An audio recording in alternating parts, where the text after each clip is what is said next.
conversar um pouco sobre o quanto que a gente pode se beneficiar com a medicina ortomolecular. Mais uma vez, doutor Ciro Massi com a gente, bem-vindo. Tudo bem? Como vai? Tudo bom? A gente não imagina que a medicina ortomolecular pode ser usada para tratamentos tão específicos como esse da síndrome do pânico, né? Então, olha só, Kátia, assim, não é específico para síndrome do pânico. Não, digo assim, problemas específicos, síndrome do pânico parece que é algo completamente diferente do que a medicina ortomolecular pode trabalhar, né? Ah, não, mas é claro, dá para abordar sim. E dá para abordar por quê? Porque a síndrome do pânico, ela passa... primeiro, o que é síndrome do pânico, né? Vamos considerar a nossa, para fazer uma metáfora a gente entender melhor, vamos considerar a nossa cabeça como se fosse um carro. Então, um carro, o que ele tem que ter? Ele tem que ter um alarme contra ladrões. E nós trazemos dentro do nosso cérebro um alarme que fica numa área muito específica chamada sistema límbico, onde tem uma área mais específica ainda chamada amígdala cerebral, não é a amígdala da garganta. Amígdala cerebral? A amígdala cerebral. Então, é lá que funciona o nosso alarme. Então, por exemplo, você está atravessando a rua, Kátia, vem um carro guinchando o pneu. Você não pensa, você dá um pulo, salva a tua vida. Esse alarme, ele é muito rápido, ele salva a tua vida, ele te dá uma reação de emergência. Então, essa reação de emergência nós temos que ter. Mas, como nada é perfeito, esse alarme pode desregular. Então, existem pessoas que esse alarme toca do nada. O indivíduo está lá na boa, está parado e de repente ele toca. Estamos aqui conversando. E ele toca como se fosse uma ameaça de vida ou morte. Isso se chama ataque de pânico. Mas por que a pessoa que tem um ataque de pânico, sofre com a síndrome do pânico, depois ela tem um medo? Por exemplo, eu tive esse ataque enquanto eu dirigia. Aí eu não posso mais imaginar que eu vou dirigir, senão aquilo vai voltar a acontecer comigo. Isso mesmo, fica vinculada à sensação. Toda a sensação de medo, ela é muito corporal. Então eu sinto no meu corpo inteiro. Essa sensação corporal fica fixada na minha mente e aí quando eu enfrento a situação novamente, a sensação vem de novo. É importante que a gente diferencie desde já o que é ataque de pânico do que é síndrome do pânico. O ataque de pânico, qualquer pessoa pode ter uma, duas vezes na vida e isso não constitui uma doença. A síndrome do pânico, ou transtorno de pânico, ela é continuada, ela pelo menos 3, 6 meses de duração, o indivíduo tem uma clara perda de qualidade de vida, uma desabilitação, né, das suas funções gerais, em função dessa série de ataques. Então, a primeira complicação, você chamou muito bem a atenção, é exatamente essa. A primeira complicação é vincular aquela sensação muito desagradável, a gente já fala dos sintomas, né? Quais são? Essa sensação muito desagradável com o local. Então, por exemplo, eu tenho lá um ataque de pânico dentro de um avião que está fechado. Aí eu já não quero entrar mais em avião fechado. Eu acho que toda vez que eu entrar no avião, eu vou sentir aquilo. Não, sente. O pior é que sente, não é que eu acho. Sente. O indivíduo tanto antecipa, ele fica preocupado, ele antecipa o problema, como ele sente mesmo. Aí ele cria a fobia. A fobia, então, muitas vezes é fabricada iniciando com a síndrome do pânico. O indivíduo começa com um transtorno de pânico. Por isso que muita gente não entende as pessoas que sofrem com a síndrome do pânico, porque acha que a pessoa... isso é da sua cabeça, é frescura. Né? É só você pensar que não vai acontecer, que tudo bem. Nada, imagina, não tem como. Começa como orgânico. Então, o indivíduo tem a sua amígdala cerebral, né, desregulada. Normalmente isso é acompanhado de uma baixa de um transmissor químico cerebral específico chamado serotonina. Hoje a gente tem como saber isso, na clínica tem um equipamento que é o eletrointersticial scan, que é um escaneamento que a gente faz... Escaneia o corpo todo. Escaneia o corpo todo e também o cérebro e também dá os transmissores químicos cerebrais. Então, dá para ver claramente, olha, a tua serotonina está baixa e a amígdala cerebral está desregulada. Então, se não teve pânico, vai ter, né? Aí você consegue prevenir, então. Você consegue prevenir e você consegue, principalmente, no tratamento, mostrar a evolução, perceber claramente se a medicação está adequada, não está adequada, se eu posso entrar com uma medicação mais leve. A grande procura por um médico que trata com medicina complementar, que é o meu caso, embora eu seja psiquiatra, eu sou um psiquiatra clínico, é tentar primeiro uma conduta que seja menos agressiva para o corpo. Sim, Nem sempre isso funciona. Às vezes você precisa entrar com antidepressivo, às vezes você precisa entrar com ansiolítico, com remédio, com calmante, tarja preta, detesto fazer isso, mas eventualmente isso é necessário. Agora, vamos começar, na minha opinião, vamos começar sempre fazendo o menos mal possível para o paciente, com a medicação que seja menos agressiva, que tenha menos efeitos colaterais. E isso a gente consegue acompanhando muito bem com esse equipamento para ver se está funcionando ou não. Se eu tenho que aumentar a dose, diminuir a dose. Então, hoje a gente trata aí, aborda com homeopatia, com fitoterapia, com vitaminas, minerais, óleos, tem todo um conjunto de substâncias. Mas eu só queria falar, então, dos sintomas, Kátia, que a gente acaba... parece com a morte. Parece A sensação é de morte iminente, né? Então, o indivíduo, ele tem uma sensação de grande medo, como se fosse morrer.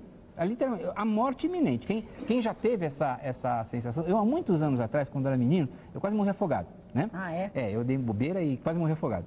E eu estava me afogando mesmo, né? Então eu tive essa sensação de morte iminente. É horrível, eu não queira sentir porque é horrível, né? Mas o que? Falta o ar, da tremedeira, da calafrio? Falta o ar, né? Então o indivíduo que tem pânico, ele tem uma falta de ar grande, ele tem um aperto no peito, a cabeça muitas vezes fica oca, ele não consegue pensar direito. A sensação subjetiva é de morte. Eu vou morrer e vou morrer agora, né? Quando ele pensa isso, o seu corpo reage numa reação de emergência. Então vem a segunda complicação. Por quê? Esse ataque, que é puro, que é químico, ele é novamente interpretado pelo cérebro. Então o indivíduo tinha um problema, agora ele tem dois. Oh, meu Deus. Ele tem o ataque de pânico e ele tem a interpretação catastrófica, palavrão médico é horrível, né? A interpretação catastrófica daquele sintoma. Então eu falo para um paciente, olha, é importante que quando você perceba isso, não fala interpretação catastrófica, que até se decorar isso... Já vai ser difícil. Eu levei um tempão. Então, olha, não existe o biscoito da sorte chinês? Existe. A gente Esse é o biscoito do azar, né? Então, pega essa imagem. Quando você se vê catastrofizando, você fala assim, olha, eu estou pegando o biscoito do azar. Qualquer um que eu pegue vai ser uma desgraça, né? Ele sempre vai me dizer o pior. Então, normalmente o indivíduo pensa assim, eu vou morrer. Então, você pode pensar, por exemplo, não, isso é biscoito do azar. Eu não vou aceitar o biscoito do azar. Eu quero o biscoito da sorte. É ruim, é desagradável, mas não mata. Síndrome do pânico, ataque do pânico, nunca, repito, nunca matou ninguém. Guarda essa imagem na sua cabeça. Pensar que vai morrer é biscoito do azar. Pensar que é chato, mas não mata, é biscoito da sorte. Pega o biscoito da sorte. Então, isso se chama decatastrofizar. Existe um tipo de psicoterapia chamada cognitiva, que é muito específica, que trata exatamente, Kátia, de mudar os padrões de pensamento para que eu não tenha esse segundo impulso. Então, eu vou repetir.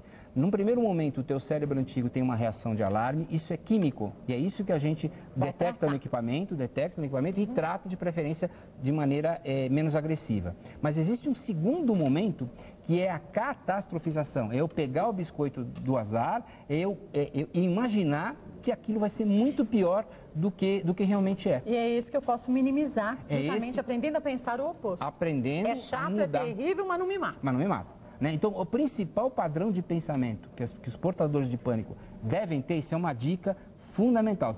Eu duvido que você que está assistindo não conheça alguém, ou tem ou conhece alguém que tem. A gente sempre conhece, mas por que tem tanta gente com síndrome do pânico? Tá endêmico, né? Mas era assim ou se tornou um problema? Já se tinha muita gente que sofria com esses sintomas, mas não se tinha um nome para uma doença, ou essa doença é nova?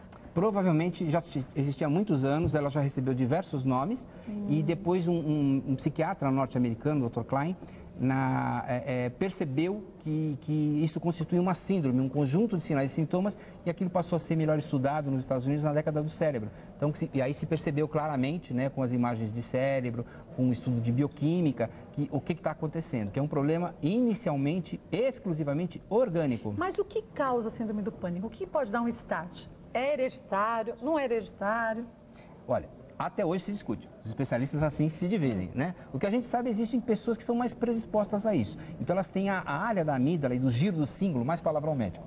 A giro do cíngulo também bem do centro do cérebro, bem lá no meião do cérebro, né? No equipamento a gente consegue ver, ele fica todo iluminado, parece ele fica todo colorido. Nessa área, cerebral, existem pessoas que nascem com essa área cerebral mais sensíveis, né?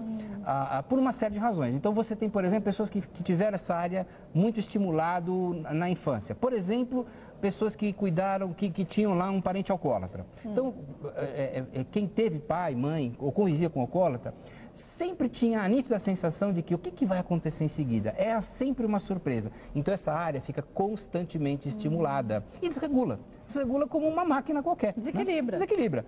Nem todos, tá? Tem muito filho de alcoólatra que não tem esse problema, mas tem muitos que passam por essa situação. Ou passaram por situação de muita dificuldade, muitos estresses, muitas situações em que a marca registrada era a surpresa, era a impossibilidade de eu agir, era bonito agora, hein? Imprevisibilidade e falta de controle. Se você quer desregular rapidamente sua amígdala, passe repetidamente por situações imprevisíveis e que você não tenha controle.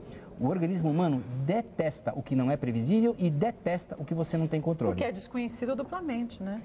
É ameaça de vida, né? É ameaça de vida. Então, isso faz a amígdala progressivamente ir desregulando. Ela vai desregulando e o indivíduo pode acabar tendo síndrome do pânico. Às vezes ele não tem síndrome do pânico, às vezes ele tem a ansiedade generalizada. A gente volta para conversar outro dia, porque isso é um assunto é outra coisa, super longo. Bem diferente da síndrome do pânico. Bem diferente. Mas é muito comum que o indivíduo que tenha síndrome do pânico tenha, ao mesmo tempo, outros transtornos. Por exemplo, a ansiedade generalizada. É uma preocupação, uma antecipação de que as coisas podem vir de pior, né, o tempo todo. Então, o indivíduo fica, como o nome diz, de maneira generalizada, ansioso. E depressão. O sentimento de tristeza, a desesperança, a depressão acompanha a síndrome do pânico aí 30%, 40% das vezes. Mas tem uma fase da vida que ela aparece com mais frequência? Ou pode tanto atingir crianças como adultos ou pessoas já numa fase mais avançada da vida? Normalmente é de adulto jovem, né? De adulto jovem faz 30 anos, pelo menos uma experiência pessoal de clínica que eu tenho.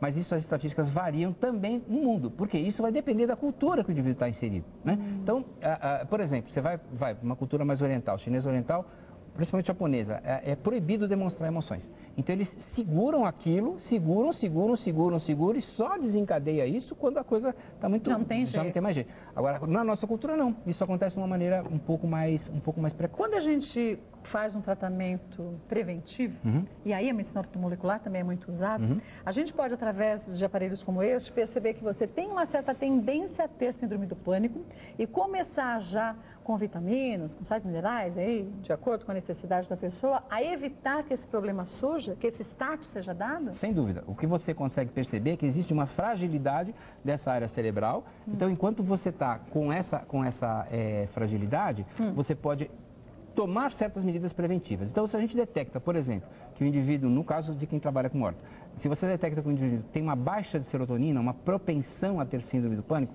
você pode propiciar um aumento da produção da serotonina cerebral. Normalmente, como é que a coisa funciona? O nosso cérebro, as células nervosas, elas têm uma peculiaridade que as células nunca se encontram. Deixa eu mostrar aqui. As células nunca se encontram. Então, para uma célula falar com a outra, ela lança a mão, ela lança um transmissor químico que encaixa aqui como se fosse uma chave numa fechadura, faz esse segundo neurônio funcionar e depois ele é absorvido.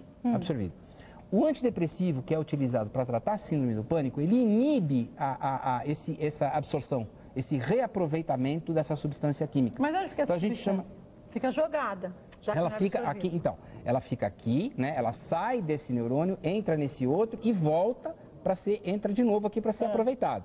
A gente chama isso de recaptação. Então, existem vários antidepressivos que são inibidores da recaptação da serotonina. Então, ele impede que isso aqui seja absorvido e aumenta a quantidade aqui nesse espaço. E com isso, é assim que é feito o tratamento na medicina convencional. Alopática. Na ortomolecular, por exemplo, a gente, sempre que é possível, nem sempre é possível, você usa outras substâncias. Por exemplo, um aminoácido chamado triptofano. Tem muito em banana, mas você tem que comer cachos de banana para conseguir... Esquece, não vai dar certo.